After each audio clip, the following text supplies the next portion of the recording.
Bonsoir à tous, bonsoir à tous.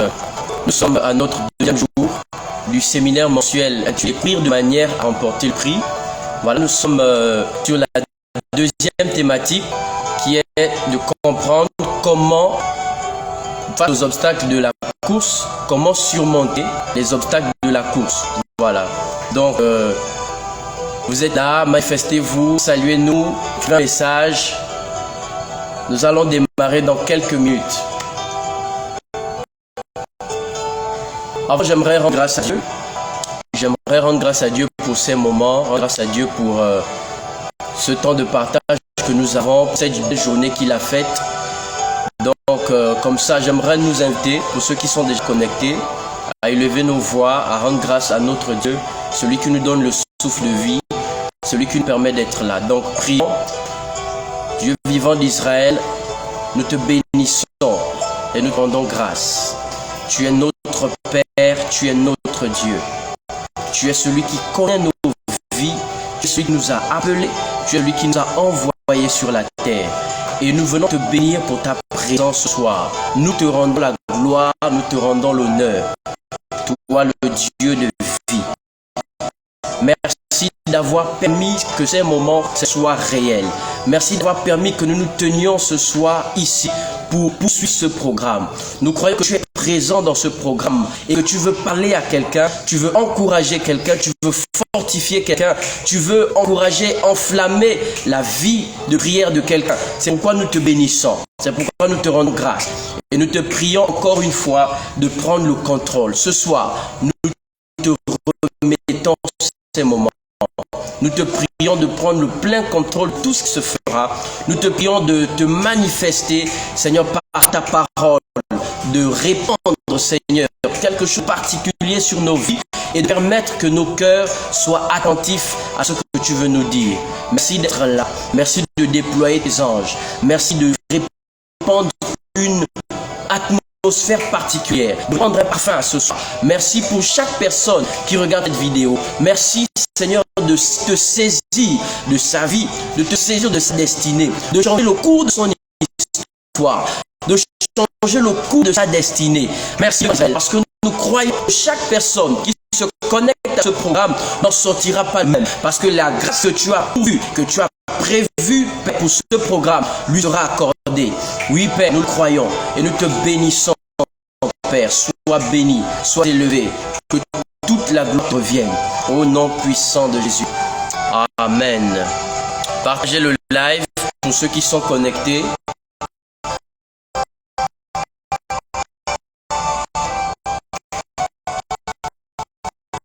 Voilà. Nous allons commencer pour l'homme de Dieu, l'apôtre Jude Eboué, un frère, un homme de Dieu. Et je voulais rendre grâce à Dieu pour le privilège qu'il m'accorde encore ce soir de parler de la part de Dieu. Donc, frère Jude, que Dieu te bénisse. Je voudrais rendre grâce également à tous les frères qui sont là derrière, pour toute l'équipe qui travaille, qui bosse pour de tels programmes qui ont une vision, celle d'agir au-delà des frontières physiques, et donc nous attaquer au numérique, aux réseaux sociaux, à tous les vers. La parole dit que l'évangile sera prêché partout sur la terre. Et nous sommes convaincus que Internet et les réseaux sociaux, c'est un moyen d'excellence pour répandre la parole de Dieu, même des endroits les plus où nous ne pouvons pas être présents physiquement. Nous bénissons le Seigneur pour ces personnes-là. Nous rendons grâce à Dieu. Alors, je rappelle le thème, sinon le sous-thème de cette soirée, qui est comment surmonter les obstacles de la course. Comment surmonter? Alors, sans plus tarder, nous allons passer au vif du sujet. Je crois que Dieu a prévu de parler à quelqu'un ce soir. Je crois que Dieu a prévu de mettre un fardeau dans le cœur de quelqu'un. Je crois qu'il a prévu d'équiper quelqu'un. Je crois que Dieu a prévu de mettre en place un système infaillible dans la destinée de quelqu'un. C'est pourquoi j'aimerais que chaque personne qui est connectée, tu sois connecté pas que par Internet, mais que tu sois connecté par ton cœur, que tu sois connecté par ton attention, parce que je suis convaincu que Dieu parle ce soir. Alors, je salue déjà toutes les personnes connectées. Je disais, nous passons au fil du sujet. Alors, nous parlons de la course. Le thème principal, c'est de courir de manière à remporter le prix.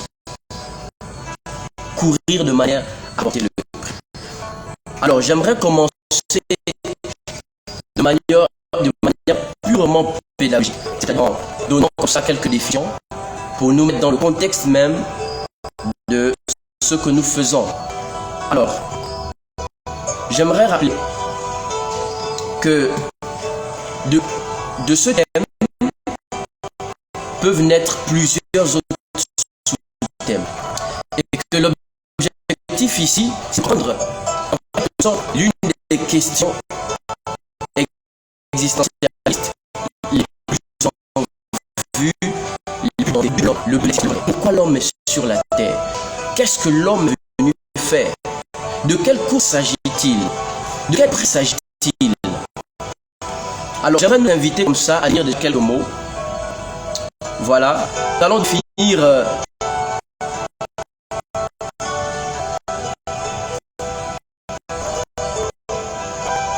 définir ce que c'est que l'obstacle. C'est quoi un obstacle? D'après d'après le Larousse, le dictionnaire, un obstacle, c'est ce qui empêche de passer. Tout simplement, c'est ce qui empêche de passer.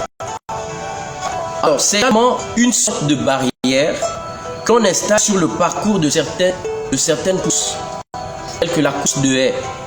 Nous allons en parler longuement durant ce partage. Et j'aimerais que chacun d'entre nous ait cette image. La course de haie.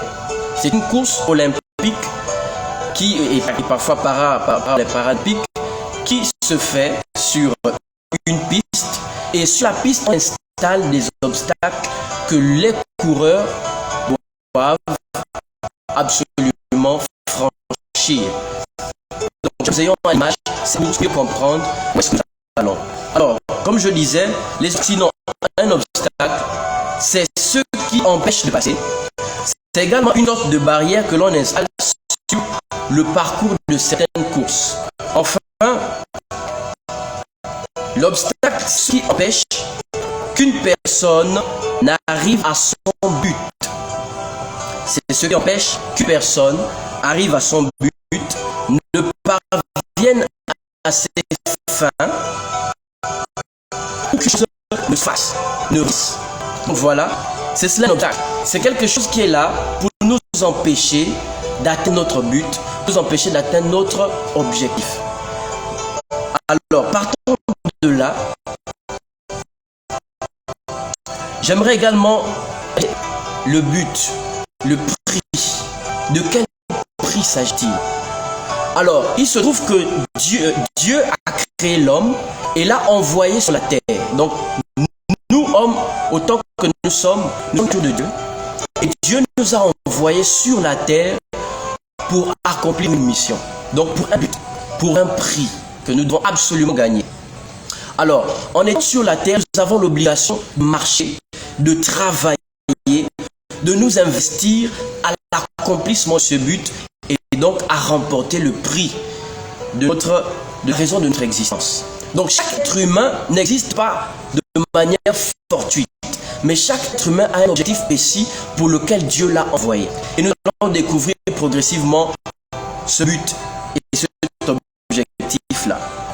Donc, de quoi s'agit-il? De quel prix s'agit-il? J'aimerais nous inviter à lire un passage dans Romains chapitre 2 au verset 7 que je vais lire. La Bible dit ceci: ceux qui, en pratiquant le bien, dans la Bible si on se meurt, ceux qui, en pratiquant le bien, avec persévérance, cherchent l'approbation de Dieu, l'honneur et l'immortalité, recevront de lui la vie éternelle. Je vais reprendre. Ceux qui, en pratiquant le bien, avec persévérance, cherchent l'approbation de Dieu, l'honneur l'immortalité, recevront de lui, donc de Dieu, la vie éternelle. Quelques mots, en ce seul verset, nous avons clairement le but, sinon le prix pour lequel nous courons. Eh bien, c'est la vie éternelle. Chaque être humain doit courir après la vie éternelle. Parce que c'est le couronnement de toute l'existence humaine. C'est le couronnement de la fin. C'est le couronnement du parcours de l'homme sur la terre. C'est la vie éternelle. Et à ce but, à ce prix attaché, mission. Et nous la trouvons dans le livre de Matthieu, chapitre 28, au verset 10, au verset 20. La Bible dit, toujours dans la BDS, donc la Bible du semeur, allez donc dans le monde entier, faites des disciples parmi tous les peuples, baptisez-les au nom du Père, du Fils et du Saint-Esprit, au verset 20, et apprenez-leur à obéir à tout ce que je vous ai prescrit. Et voici, je suis moi-même avec vous chaque jour jusqu'à la fin du monde. J'aime bien la Bible seconde car elle est un peu plus détaillée que la Bible seconde. Donc allez donc dans le monde entier et faites des disciples parmi tous les peuples. Donc c'est la vie éternelle. Parce que bien aimé, après notre passage sur la terre, chacun d'entre nous devra se retrouver devant son Créateur. Lorsque notre âme aura quitté notre corps pour partir au Père. Lorsque notre corps restera sur la terre et que notre réel nous, notre vrai nous, quittera le corps pour repartir à son Créateur, il faudra être trouvé parmi ceux qui pratiquent le bien avec persévérance, recherchent l'immortalité, l'approbation de Dieu et l'honneur pour enfin recevoir ce qu'on appelle la vie éternelle. Le but, c'est cela. Notre but, le but, c'est la vie éternelle. Donc nous avons comme ça fait le tour pour essayer de contextualiser le thème dans lequel nous sommes. Nous avons des obstacles dans cette course-là. Et nous allons découvrir ensemble comment faire face, sinon comment surmonter les éléments qui nous empêchent d'atteindre le but. Alors j'aimerais lire le verset de base qui se trouve dans Philippiens 3, versets 12 à 14. Philippiens chapitre 3, verset 12 au verset 14. Alors, de quoi s'agit-il?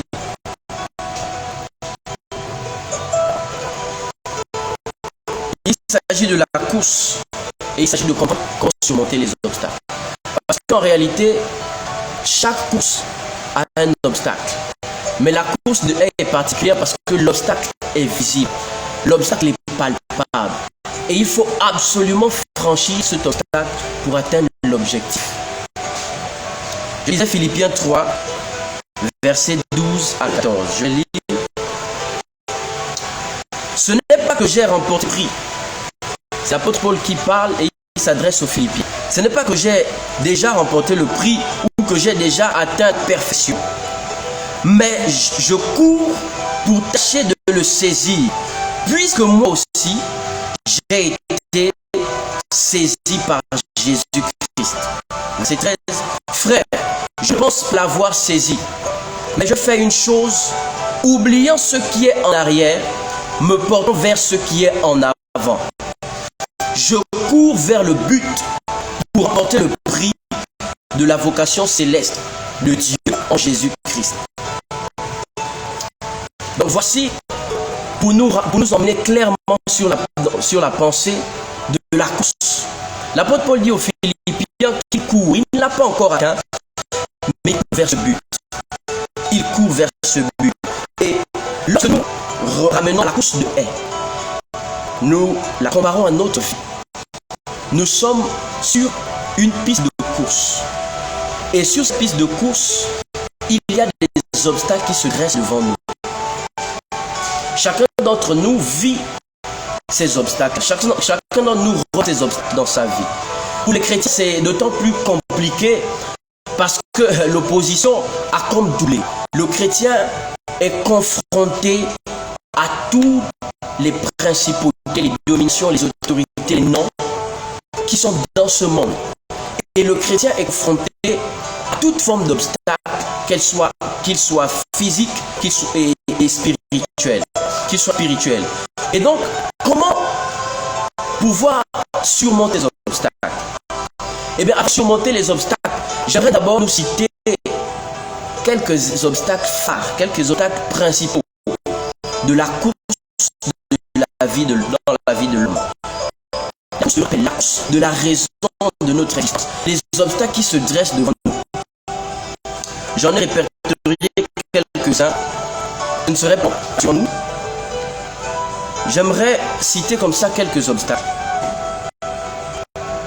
Et nous allons repartir dans le verset de Philippiens 3.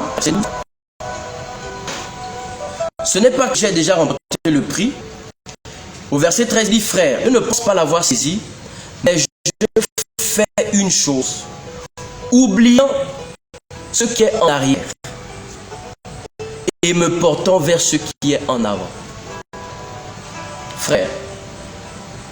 Frère, parmi les obstacles, il y a ce que l'apôtre nous révèle dans ce verset. L'un des premiers obstacles de la vie d'un homme qui l'empêche d'avancer, qui l'empêche de réaliser ses rêves, c'est son passé. C'est son passé. Et ce verset nous dit que l'apôtre Paul a dit, il ne regarde plus à ce qui est en arrière, mais il se porte vers ce qui est devant lui. L'un des premiers obstacles, c'est notre passé, c'est le background. C'est ce que nous avons laissé en arrière. Et ce background, qui n'est pas forcément positif, il s'attaque principalement à notre système de pensée. Il s'attaque à notre système de pensée parce qu'il sait que si notre pensée est touchée, notre pensée qui est le point culminant même de notre vie, de l'accomplissement de nos objectifs, de la planification même de notre vie, si notre pensée est atteinte, notre vie entière est atteinte. Parce que les pensées sont le domaine de l'âme. Les émotions, les pensées, cela ramène à l'âme. Et c'est l'âme qui conçoit toutes choses.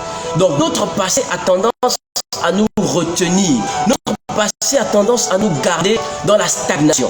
Parce que lorsqu'on repense à nos faiblesses, lorsqu'on repense à nos échecs passés, lorsqu'on repense à ce que nous avons de mal en arrière, à nos échecs, et rassurons-nous, il y a toujours des personnes qui sont autour de nous pour nous rappeler notre passé, pour nous rappeler que nous avons échoué autrefois, pour nous rappeler que nous n'avons pas la capacité de faire telle ou telle chose. Je voudrais dire à quelqu'un que cet obstacle doit être franchi. Cet obstacle doit être surmonté. Notre passé. Nous devons surmonter notre passé. Et c'est notre principal. Je vais poursuivre avec un obstacle. C'est le péché. Le péché est un obstacle majeur pour l'aboutissement, pour la course. C'est un obstacle majeur. Nous allons lire un verset, 1 Corinthiens 9, au verset 24. Corinthiens 9, au verset 24. Je vais lire. 1 Corinthiens 9, au verset 24. La Bible dit ceci. Alors, ne savez-vous pas que ceux qui courent dans le stade courent tous, mais qu'un seul remporte le prix. Courez de manière à remporter le prix. Courir de manière à remporter le prix, qu'est-ce que cela suppose? Vous savez, lorsqu'on court, lors des Jeux Olympiques, lorsqu'on court, chacun est sur un sillon. Chacun est dans sa partition, et dans sa partie de la piste. Et chacun ne devrait pas sortir de cette partie. Sinon, il aura enfreint à une règle. Et j'aimerais nous parler des règles. L'un des obstacles majeurs, c'est le fait d'enfreindre les règles. C'est le fait de ne pas courir selon les règles. Car plus loin dans ce passage, il est dit que l'athlète n'est pas couronné. L'athlète n'est pas couronné s'il n'a pas couru selon les règles.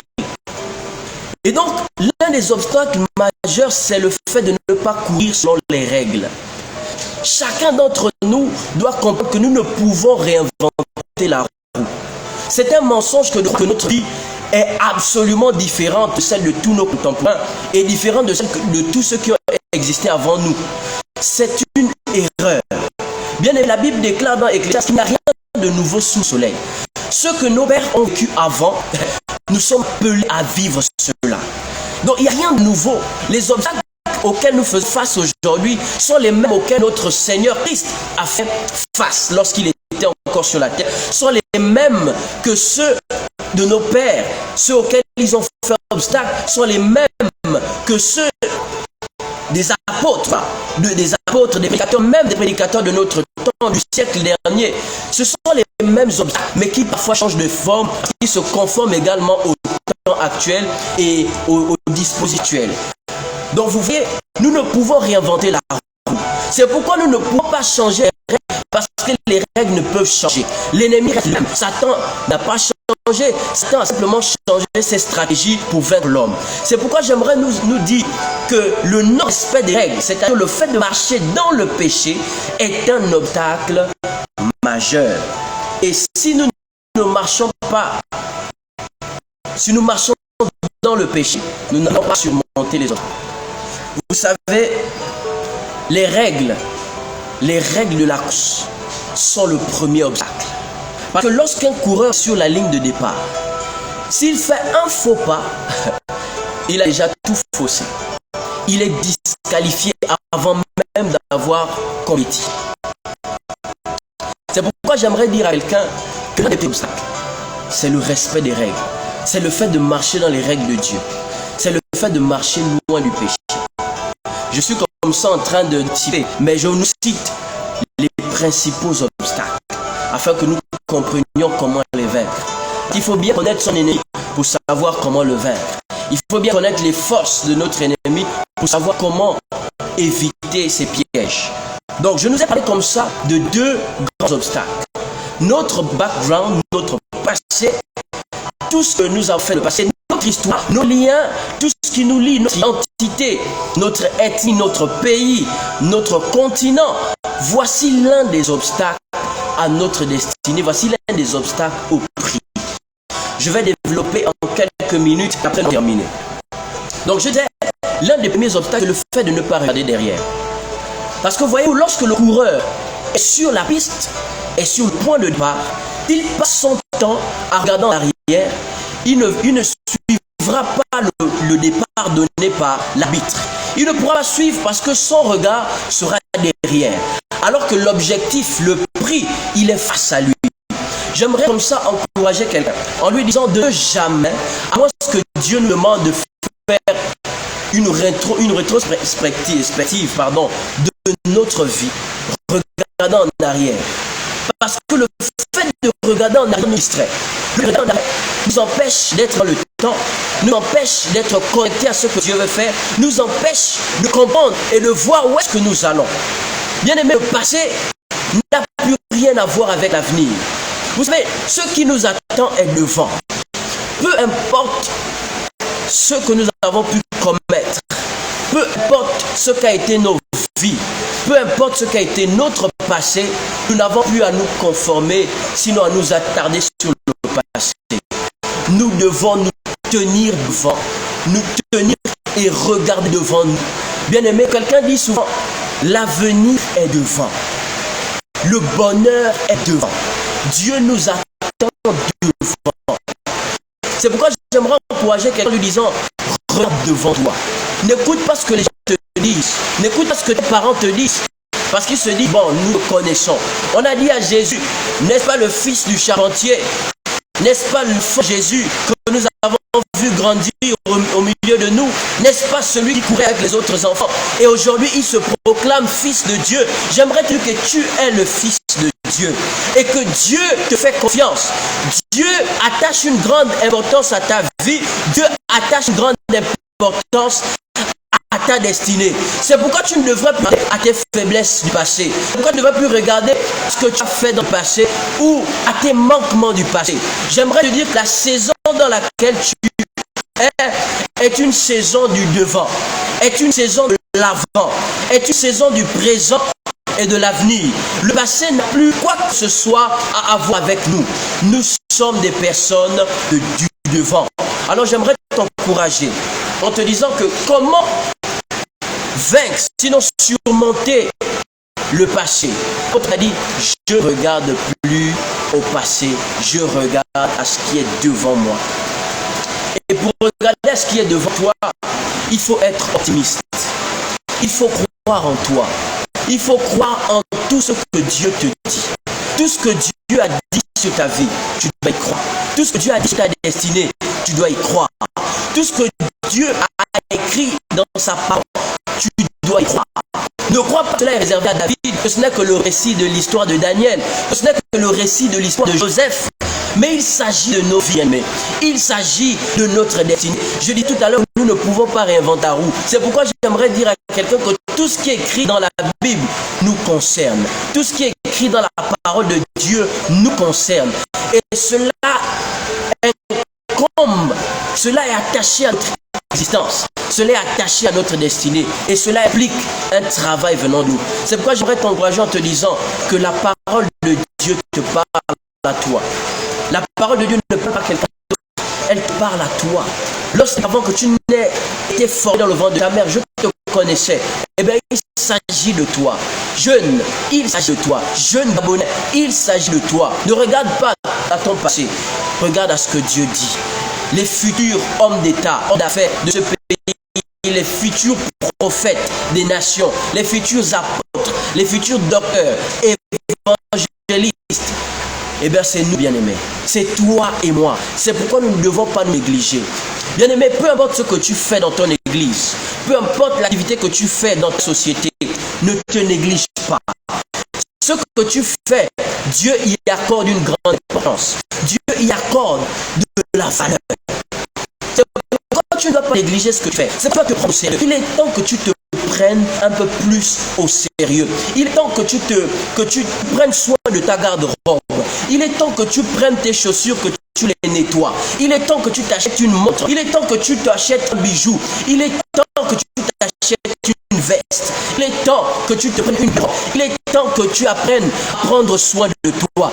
Il est temps que tu apprennes à t'offrir ce qui est bon. Il est temps que tu apprennes à t'offrir ce qui est meilleur. Il est temps que tu te vois comme étant une bonne personne, comme étant une personne qui mérite d'être heureux, une personne qui mérite d'être heureuse, d'être stable, d'être épanouie.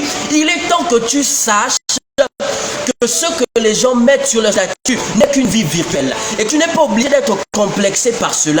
Mais tu as en toi une véritable personnalité.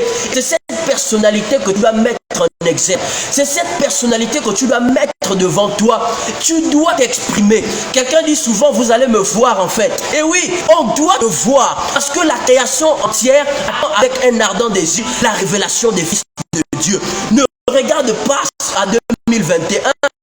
Ne regarde pas à 2019, regarde à 2025, à 2024, à 2023, à 2030. Regarde à ce que Dieu a dit dans ta vie. J'aimerais parler à quelqu'un qui, d'après 2006, je vois que ton nom commence par G et se termine par A. Je vois comme Gloria, quelque chose comme Gloria. Dieu t'a parlé en cette année et t'a communiqué des paroles précises et t'a parlé du drapeau. Je vois un drapeau sur lequel on a posé un verre. Je parle à une Gloria. Certainement tu regardes cette vidéo en différé. Mais je vois clairement une vision que Dieu t'a donnée. Et je vois un drapeau et c'est le drapeau gabonais. Il y a un verre dessus, il y a un verre sur le drapeau qui est posé sur une table. Et toi tu es assise. Je vois que dans la vision que Dieu t'a donnée, tu pleurais. Tu es assis sur ton lit et le drapeau est sur le lit. Et sur le drapeau il y a un verre. J'aimerais te dire, Gloria, que ce que Dieu t'a dit, voici ce sur quoi tu dois t'accrocher. Tu dois faire le parallèle avec la parole de Dieu et trouver le lien qui lie ces versets que tu lis à cette vision. Parce qu'en fait, le verre est vide parce que c'est à toi de le remplir. Le verre est vide parce que c'est à toi de le remplir. Et il est sur le drapeau gabonais parce que ta destinée est attachée à la destinée de ce pays. Gloria, je te parle à toi. Dieu t'a parlé en cette année. Et tu sais que c'est vrai ce que je dis. C'est pourquoi j'aimerais t'encourager en te disant que quand passer au sein de ta famille, je vois comme Djolé, je vois une ville comme Djolé. Ce qui s'est passé en Djolé, durant toutes ces années, Dieu ne regarde pas cela.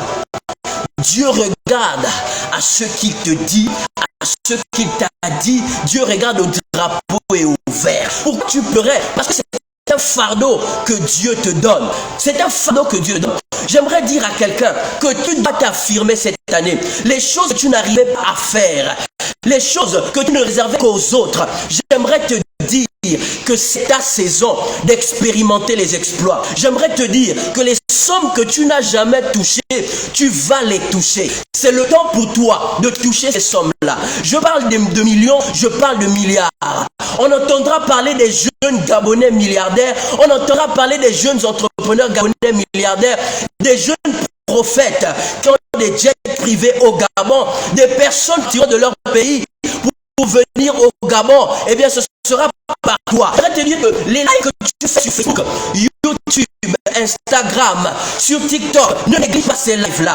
Dieu est en train de te préparer quelque chose. Parce que lorsque la saison de ce pays rentrera parfaitement dans le temps kairos de Dieu, j'aimerais te dire que le monde sera étonné de voir que les petits lives entre griffes sont devenus des lives internationaux.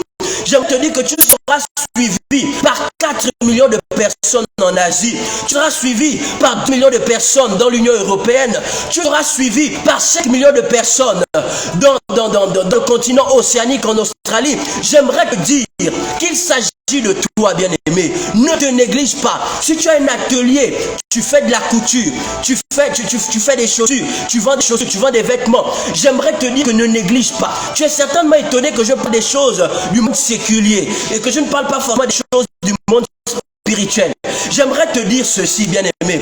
Certainement ça va te choquer, mais l'église de Dieu, ce n'est pas le bâtiment physique. L'église de Dieu, je disais récemment dans un précédent programme, les choses de Dieu, c'est la cité. Dieu nous appelle à opérer dans la cité. C'est pourquoi l'activité que tu fais, bien aimé, ne la néglige pas. Investis-toi dans ce que tu fais, parce que c'est dedans que Dieu te bénira. La Bible dans le livre de Deutéronome au chapitre 28, que l'Éternel ton Dieu te bénira en remplissant ton grenier et en faisant réussir tout ce que tu entreprends. Oui, l'Éternel ton Dieu te bénira dans le pays qu'il te donnera. Je suis heureux de savoir que Dieu m'a donné le Gabon. Je suis heureux de savoir que Dieu m'a donné ce pays en possession. Et je suis heureux de t'annoncer que ce pays sera enflammé, sera embrasé. Je ne parle pas de la prière. Je ne parle pas que des séminaires. Je parle du domaine économique. Je parle du domaine social. Je parle de la sphère politique. Je parle des 7 sphères d'influence des nations. Je parle de la sphère politique. Je parle de la sphère économique. Je parle de la sphère ecclésiastique, donc religieuse. Je parle des finances de ce pays. Je parle de toutes ces sphères dans lesquelles Dieu t'a envoyé. Tu es certainement jeune. Tu es certainement un jeune homme, une jeune femme. Et Dieu a mis en toi un fardeau. J'aimerais te dire que ne néglige pas cela. Ne néglige pas ce que tu fais. Tes lives, tes publications, il y a Dieu dedans. Ne néglige pas ce que tu fais. Parce que Dieu utilise le peu que tu as pour faire de grandes choses. Je vais progresser. Mais c'est ce que je voulais te dire concernant le premier obstacle. Tu dois oublier le passé. Tu dois oublier, tu dois arrêter d'écouter les personnes qui t'ont connu quand tu étais dans le monde. Les personnes qui t'ont connu quand tu es dans des moments de faiblesse. Les personnes qui t'ont connu quand tu n'avais rien, quand tu n'étais pas visible, quand tu commettais tellement d'erreurs, quand tu étais dans le péché, quand tu étais dans la fornication. Les personnes qui t'ont connu à cette phase-là. Bien aimé, j'aimerais te dire, ne regarde pas ce qu'ils disent. Dieu t'appelle à regarder devant toi. Parce que nous sommes dans la saison du devant. Je vais poursuivre, bien aimé. J'espère que tu es toujours connecté. Parce que je vais passer au deuxième point. Je vais développer ces deux aspects et nous allons terminer. Le deuxième aspect, sinon le deuxième obstacle majeur, c'est le péché. Et je disais tout à l'heure que le péché, c'est le non-respect des règles. Lorsque le coureur n'a pas le regard derrière et a le regard devant, il est exposé à un autre obstacle, le respect des règles. Et je bénis Dieu pour ce que l'homme de Dieu, Aimé Mifundu, nous a dit hier. C'est un message puissant. Je bénis Dieu pour sa vie. Oui, lorsqu'il est sur la piste, lorsqu'il est au départ, il est exposé aux règles. Plusieurs coureurs échouent avant même d'avoir commencé, parce qu'ils ont en vrai une seule règle. C'est pourquoi j'aimerais te parler des règles, parce que c'est important. Je disais qu'on ne peut pas réinventer la roue. Tu ne peux pas être un homme de Dieu appelé à prêcher l'évangile et ne pas respecter les règles de Dieu. L'athlète n'est pas couronné tant qu'il n'a pas couru selon les règles. Mais il n'est pas couronné, il est disqualifié. Vous savez, les règles sont importantes parce qu'elles nous qualifient. Si tu te disqualifies en désobéissant aux règles, tu vas rater le prix dès le départ. Le coureur qui prend le départ avant les autres a déjà échoué. C'est-à-dire que lorsque tu commences, ce que l'homme de Dieu nous disait hier, lorsque tu commences, tu es pressé de faire les choses de Dieu, lorsque tu veux les faire par ta propre volonté, par une condition qui est humaine et charnelle, tu vas commencer le départ avant les autres. Tu commences le départ avec le fusil, mais laisse-moi te dire, tu seras disqualifié. Tu seras, ces autres partiront. Lorsque le revolver retentira, les autres partiront et on te dira, toi tu es disqualifié. C'est pourquoi le respect des règles est une base fondamentale pour atteindre le prix. Et le péché, c'est cela la désobéissance. C'est ça le non-respect des règles. La précipitation nous entraîne droit dans le pied. Le péché n'est pas que la fornication, le péché n'est pas que le mensonge. Le péché est le fait de désobéir à Dieu, quelle que soit la forme de désobéissance. Le fait d'être pressé, de ne pas être dans le temps de Dieu, nous emmène à être disqualifiés. C'est un obstacle majeur, non-respect des règles. Et donc, le fait de s'y prendre tôt est une des règles, est une des raisons de notre disqualification. Mais il y a également le fait de sortir de son couloir. Vous voyez, sur la piste, c'est tracé. Chacun a son couloir. Chacun a son environnement. Chacun a des restrictions. Il y a des restrictions auxquelles tu ne devrais pas franchir. Il y a des lignes qui te montrent l'endroit sur lequel tu devrais courir, qui délimitent ton couloir d'oppression. C'est pourquoi lorsque tu te déroutes, lorsque, comme disait Foucault, tu vas trop près de la frontière et que tu dépasses la frontière, tu seras disqualifié. Parce que ces limites, ces garde-fous, comme on les appelle souvent, sont là pour te garder sur le chemin. Le psaume 119, je pense au verset 9, la Bible dit: comment le jeune homme rendra-t-il pur son sentier? Nous sommes sur la même thématique. Il s'agit d'un couloir, il s'agit d'une piste, il s'agit d'un sentier. Bon, ça c'est la réponse, hein? J'anticipe un peu. Mais j'aimerais continuer sur cet obstacle. Vous voyez, lorsque tu sors des limites du terrain, des limites de ton couloir, tu es tout disqualifié. Parce que signalera d'un drapeau en te disant: toi tu es disqualifié parce que tu es sorti du couloir. Lorsque tu pêches, lorsque tu désobéis à Dieu, tu es en train de sortir du couloir. Tu es en train d'aller sur un autre couloir. Et cela te disqualifie d'emblée. Le prix, tu l'as déjà abandonné dès le départ. C'est pourquoi lorsque nous donnons nos vies au Seigneur, ce n'est pas pour jouer. Lorsque nous donnons nos vies au Seigneur, bien aimé, il s'agit du Fils de Dieu qui a quitté son trône et qui est venu sur la terre. Bien aimé, je ne sais pas si nous réalisons la grandeur du sacrifice de Christ. Un Dieu quitte son trône, un Dieu quitte la terre et quitte le ciel et vit sur les hommes. Il n'a point regardé comme pour marcher d'être égal à Dieu, mais il s'est humilié jusqu'à la mort et même jusqu'à la mort de la croix. Ah, bien aimé, ce passage est profond. Dieu a rejeté sa divinité. Il est resté Dieu et il est resté homme.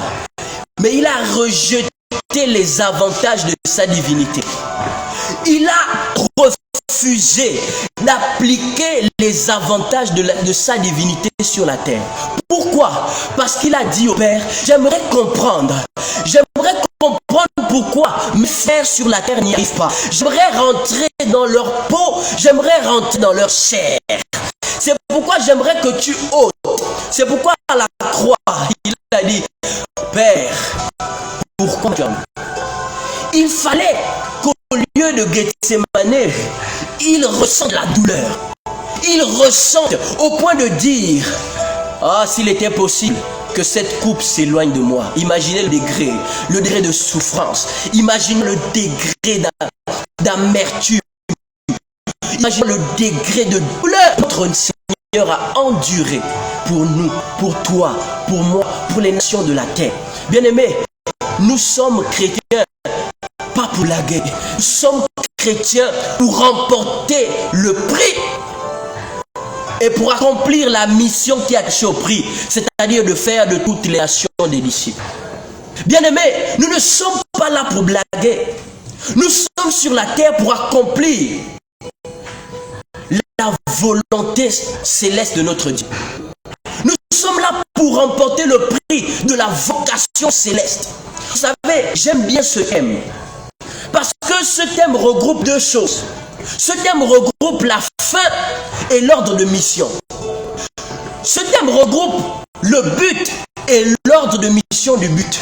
Vous savez, le prix qui est le but de la vocation. La vocation, c'est la mission. L'appel est pour accomplir la mission. Bien-aimés, nous sommes là pour accomplir la mission de Dieu et pour remporter le prix. Vous savez, le prix a ces deux volets, a ces deux aspects. Il y a l'objectif, donc la finalité que nous allons lire. Bien-aimé, je suis excité de te parler de ces choses. Parce que pendant que je te parle, l'Esprit de Dieu m'emmène à regarder ce dans lequel nous sommes. Pendant que je te parle, l'Esprit de Dieu me rappelle le génocide du Rwanda. Pendant que je te parle, l'Esprit de Dieu me rappelle les souffrances qu'ont endurées les populations de Côte d'Ivoire. Nous sommes dans les années 2006, 2007, 2008. Je ne sais pas pourquoi ces choses me reviennent à l'esprit. Je ne sais pas pourquoi j'entends tel que... Je ne sais pas pourquoi j'entends. Bien aimé, il y a un prix à payer. Il y a un prix à payer pour sortir nos nations du joug des ténèbres. Il y a un prix à payer. Il y a un prix à payer. Il y a un prix à remporter. Ce prix que l'on paye nous permettra de remporter le prix de la vocation céleste. Et ce prix que nous devons payer passe par le respect des règles. Passe par le fait de rester sur son couloir. Bien, j'aimerais nous montrer les deux aspects du prix. Les deux aspects de ce prix. Nous allons les lire, bien aimés. Nous sommes dans le livre de... Toujours de Matthieu. De 1 Corinthiens 9, pardon. 1 Corinthiens 9 au verset 24. Voici ce que la Bible dit, bien aimés. Ne savez-vous pas que ceux qui courent dans le stade courent tous, mais qu'un seul remporte le prix. Courez donc de manière à remporter le prix. De manière à remporter le prix. Et dans Philippiens, la Bible ici, Philippiens 3 au verset, nous allons lire le verset 13, c'est le verset qui m'intéresse. Frère, je ne pense pas l'avoir saisi, mais je fais une chose, oublions ce qui est en arrière et me portant vers ce qui est en avant. Le verset 14, je cours vers le but pour remporter le prix de la vocation céleste de Dieu en Jésus-Christ. Je disais tout à l'heure qu'il y a ces deux aspects, le prix et la vocation. nous avons l'objectif et la mission qui accompagne l'objectif. Bien-aimés, Dieu nous appelle à nous donner totalement, à rester sur le sillon qu'il a tracé.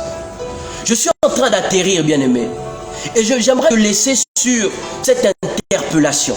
Le Seigneur a payé un trop grand prix pour que nous nous amusions avec notre foi, pour que nous nous amusions avec notre engagement.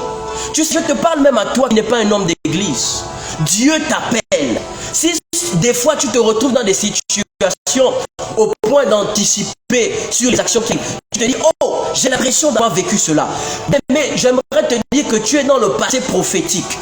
Et dans le présent prophétique, Dieu te rappelle des choses de ton passé prophétique. Bien-aimé, que tu sois chrétien ou païen, Dieu t'appelle. J'aimerais parler à toi qui ne t'es pas encore donné au Seigneur. Tu as une mission qui achète ta vie. Les questions existentialistes que tu te poses. Pourquoi est-ce que j'existe? Pourquoi est-ce que Dieu a envoyé dans cette famille? Qu'est-ce que je fais dans ce pays? Pourquoi ne suis-je pas né au Canada? Pourquoi ne suis-je pas né en Afrique du Sud, aux États-Unis? J'aimerais te dire, bien aimé, tu es né au Gabon, dans cette famille, précisément dans ce quartier, parce que Dieu attendait à cet endroit. Et il y a une mission que tu dois accomplir. C'est pourquoi j'aimerais t'inviter. Toi qui n'as pas donné ta vie au Seigneur, j'aimerais te dire que Dieu t'attend. Les songes que tu fais ne sont pas vains. Dieu t'attend. Dieu a besoin de toi. Dieu a besoin de ta vie. Dieu a besoin que tu t'offres à lui. Dieu a besoin de toi pour gagner des âmes. Dieu a besoin de toi pour sortir le monde des ténèbres dans lesquelles il se trouve actuellement. Dieu a besoin de ton cœur. Dieu a besoin de ton engagement.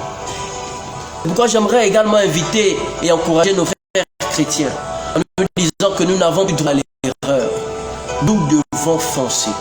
Nous devons marcher sur les principes. Nous devons marcher sur les règles.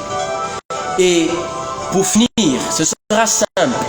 Je vais résumer la méthode, comment surmonter les obstacles. J'aimerais résumer cela en un seul verset. Le psaume 119, au verset 9. Comment le jeune homme rendra-t-il pur son sentier? C'est-à-dire qu'il n'y a plus d'obstacle, le sentier est pur. Il n'y a plus aucun obstacle. Même si un obstacle, mes yeux ne voient plus d'obstacle. Comment le chemin sera-t-il pur? Eh bien, la Bible répond à cette question. C'est une question qui a déjà sa réponse. Et donc, la réponse est simple. C'est en se conformant, en marchant selon ta parole. Bien-aimé, j'aimerais te dire que seul moyen, sinon le moyen principal pour surmonter les obstacles, c'est de se conformer à la parole de Dieu. C'est de lire la parole, de la cultiver, de la comprendre et de lui obéir, de la pratiquer nuit et jour. Nuit et jour, comme le dit Josué 1 au verset 8. Nuit et jour. Alors, je m'achemine comme ça vers la fin de ces moments. J'aimerais prier pour deux catégories de personnes. Premièrement, j'aimerais prier pour toutes les personnes qui ont regardé ce direct, donc qui ont été en live, et pour ceux qui vont le regarder en différé. C'est la première catégorie de personnes.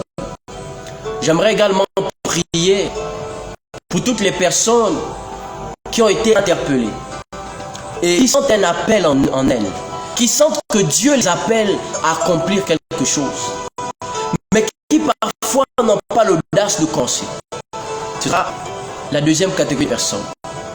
Donc je vais prier pour toutes les personnes qui sont là et qui seront là plus tard. Père Céleste, je te bénis pour toutes les personnes actuellement en ligne, celles qui ont été en ligne et celles qui seront en ligne en différé. Seigneur, je prie pour chaque personne, chacune de ces personnes. Je crois que tu es le Dieu qui appelle et qui équipe.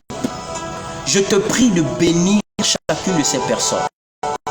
Je te prie de déposer chacune de ces personnes, Seigneur, une onction de la révolte. Je me souviens de Samson, après avoir gagné face à 1000 Philistins. Oh Seigneur, nous sommes dans le livre de Juges, chapitre 15. Alors que Samson, à partir du verset 18-19, Samson venait de vaincre 1000 Philistins. Samson se retrouve fatigué, soifé. La Bible dit que Samson eut soif. Et la Bible dit qu'il frappa l'ouverture du rocher, le rocher des âges. Et l'eau qui en sortit ranima l'esprit. J'aimerais, Père, que comme tu l'as fait pour Samson, que l'esprit de quelqu'un soit ranimé, Père.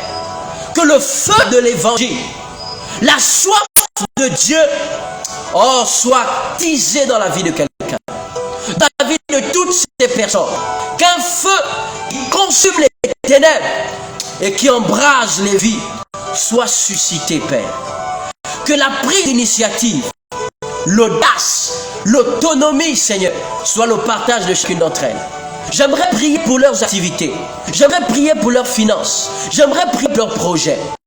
Père, toi le Dieu à qui appartiennent l'or et l'argent. Toi le Dieu qui dit que tu écoutes et que tu exauces. Je prie pour chacun de leur vie. Cette deuxième partie de l'année 2023 soit une période d'exagération. C'est à tous les niveaux que ta gloire les surprenne. Au nom de Jésus. Amen. J'aimerais terminer en priant pour la deuxième catégorie de personnes. Toutes ces personnes qui sentent cet appel. Et même toi qui n'es pas chrétien, je sais que tu ressens cet appel. J'aimerais te préciser que le vide que tu ressens ne peut être comblé que par la présence de Dieu, que par Christ.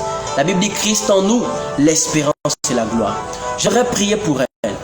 Dieu vivant d'Israël, tu es le Dieu qui appelle et qui équipe. Je prie, toi le Dieu qui met en l'homme le vouloir le faire.